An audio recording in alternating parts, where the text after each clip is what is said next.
Hello everyone, simple studies চ্যানেলের পক্ষ থেকে তোমাদের সকলকে জানাই স্বাগত।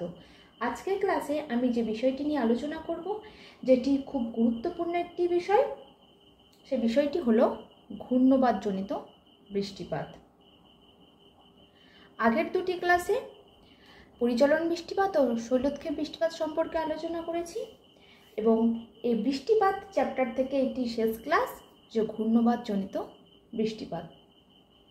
তো তোমরা যারা এখনও দেখোনি তারা অবশ্যই দেখে নাও, ডেসক্রিপশন বক্সের লিঙ্ক দেওয়াই আছে। তো চলো তাহলে এবার শুরু করা যাক, আর অবশ্যই তোমরা ভিডিওটি শেষ অবধি মন দিয়ে দেখতে থাকো। এই ঘূর্ণবাত হচ্ছে যে কোনো স্থানে প্রচুর পরিমাণে উষ্ণতা বৃদ্ধি পায় বা হঠাৎভাবে নিম্নচাপ সৃষ্টি হয়, সেই সব স্থানে এই ধরনের বৃষ্টিপাত লক্ষ্য করা যায়। তাহলে ঘূর্ণবাতজনিত বৃষ্টিপাত কাকে বলে?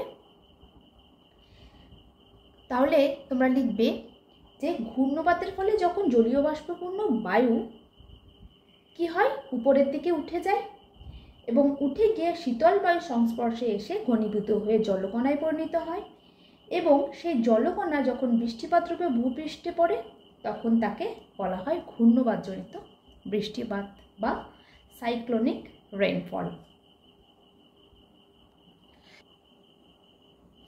তাহলে প্রশ্ন হলো যে এই ঘূর্ণবাতজনিত বৃষ্টিপাত কিভাবে ঘটে? এই ঘূর্ণবাতজনিত বৃষ্টিপাত দুটি অঞ্চলে দুভাবে ঘটে থাকে। এক নম্বর হচ্ছে ক্রান্তীয় ঘূর্ণবাতজনিত বৃষ্টিপাত এবং 2 নম্বর নাতিশীতোষ্ণ ঘূর্ণবাতজনিত বৃষ্টিপাত। এই ক্রান্তীয় ঘূর্ণবাতজনিত বৃষ্টিপাত কিভাবে সংঘটিত হয় সেটাই আমরা কিন্তু এই ছবির মাধ্যমে দেখব। প্রথমে কি হয় যে ভূপৃষ্ঠের কোনো স্বল্প পরিসর স্থানে একটি গভীর নিম্নচাপের সৃষ্টি হয়, অর্থাৎ এই জায়গাটায় প্রচণ্ড সূর্যতাপের ফলে যদি কোনো স্থান হঠাৎভাবে উত্তপ্ত হয় তাহলে ঘূর্ণবাতজনিত বৃষ্টিপাতের প্রথম সম্ভাবনা লক্ষ্য করা যায় বা প্রথম সম্ভাবনা তৈরি হয়। ভূপৃষ্ঠে উষ্ণতা হঠাৎভাবে বৃদ্ধি পেলে নিম্নচাপ কেন্দ্রের সৃষ্টি হয়। এই যে এটা নিম্নচাপ কেন্দ্রের সৃষ্টি হয়েছে, এই নিম্নচাপ কেন্দ্রে যে বায়ু, সেই বায়ু উষ্ণ ও হালকা হয়ে আস্তে আস্তে উপরের দিকে উঠতে থাকে। দেখো এখানে যে বায়ু কিন্তু আস্তে আস্তে উপরের দিকে উঠছে, এখান থেকে এসে কিন্তু উপরের দিকে উঠছে। আস্তে আস্তে বায়ু ঊর্ধ্বগামী হয়ে কুণ্ডলীর আকারে ঘুরতে ঘুরতে উপরে শীতল ও ঘনীভূত হয়ে পরবর্তীকালে কিউমুলোনিম্বাস মেঘের সৃষ্টি হয়। আর এই প্রসেসটা কিন্তু খুব দ্রুত ঘটে। হঠাৎভাবে সৃষ্টি হয় নিম্নচাপ কেন্দ্র এবং সেখানে বায়ু উষ্ণ হালকা হয়ে ঊর্ধ্বগামী হয়ে কিউমুলোনিম্বাস মেঘের সৃষ্টি হয়। এরপর এই কিউমুলোনিম্বাস মেঘ দ্বারা বৃষ্টিপাত সংঘটিত হয়। আর বৃষ্টিপাত সংঘটিত হওয়ার পর উপরের বায়ুটা কিন্তু শীতল ও ভারী হয়ে নিচের দিকে নামতে শুরু করে।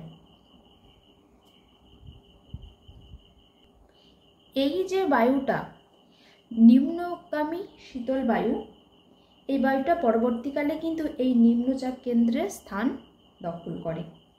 আর এইটা হচ্ছে একটা কন্টিনিউয়াস প্রসেস।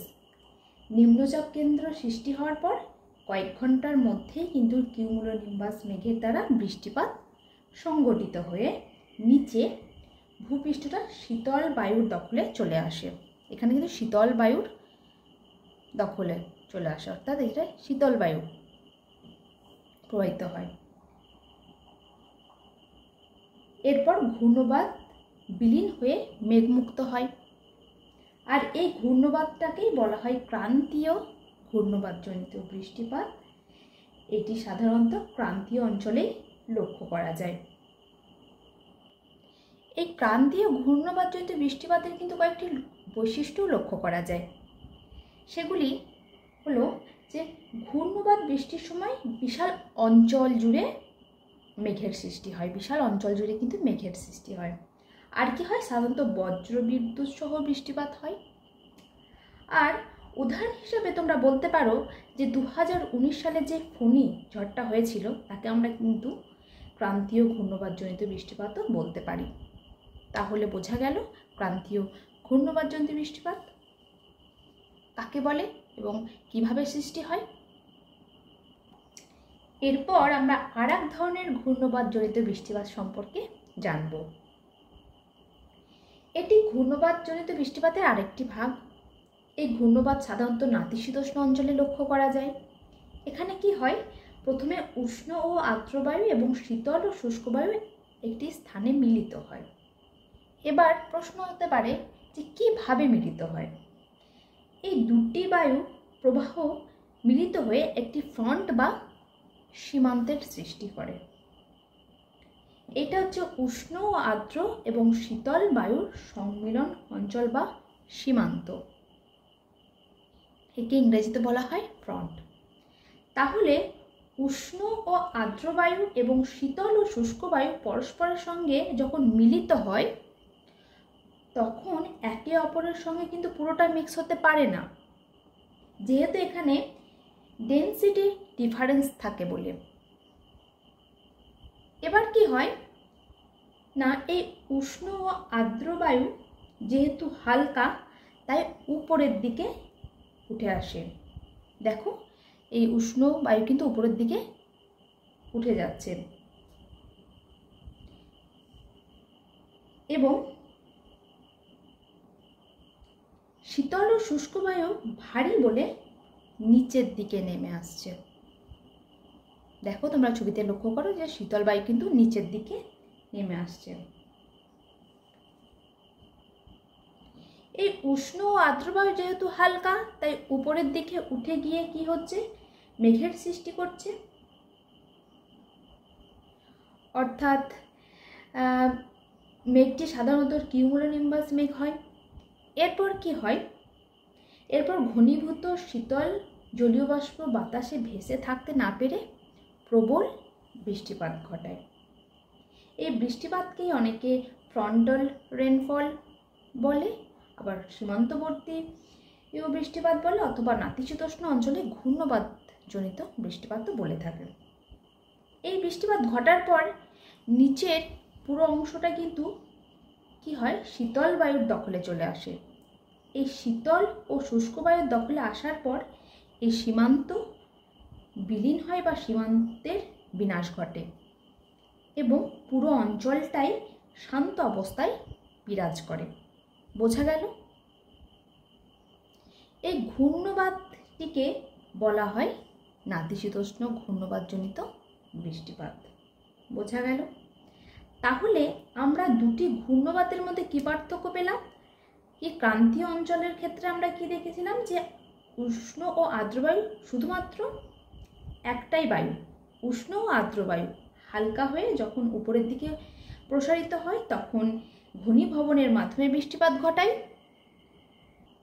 কিন্তু নাতিশীতোষ্ণ ঘূর্ণবাদের ক্ষেত্রে এর প্রধান বৈশিষ্ট্য হলো যে একটা সীমান্ত বা ফ্রন্ট থাকে, দুই ভিন্নধর্মী বায়ুপ্রবাহের সংযোগ রেখা।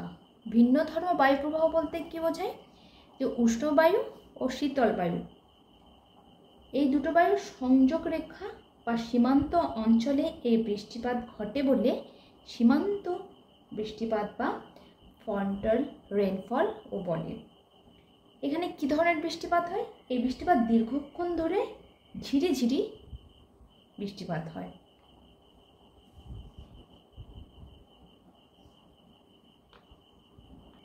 এগুলি কিন্তু আমরা বৈশিষ্ট্য হিসেবেও লিখতে পারি। আচ্ছা, এখানে আর একটা বিষয় সম্পর্কে একটু জানিয়ে রাখি যে সমবর্ষণ রেখা কি বা কাকে বলে। না, আমাদের ভূপৃষ্ঠে বিভিন্ন জায়গায় যে বৃষ্টিপাত ঘটে তার মধ্যে যে সমস্ত জায়গায় একই ধরনের বৃষ্টিপাত ঘটে, যে সমস্ত জায়গায় একই ধরনের বৃষ্টিপাত ঘটে অর্থাৎ সমপরিমাণ বৃষ্টিপাত ঘটে, এই রকম জায়গাগুলিকে যে কাল্পনিক রেখা দ্বারা যুক্ত করা হয় তাকেই বলা হয় সমবর্ষণ রেখা। তাহলে বোঝা গেল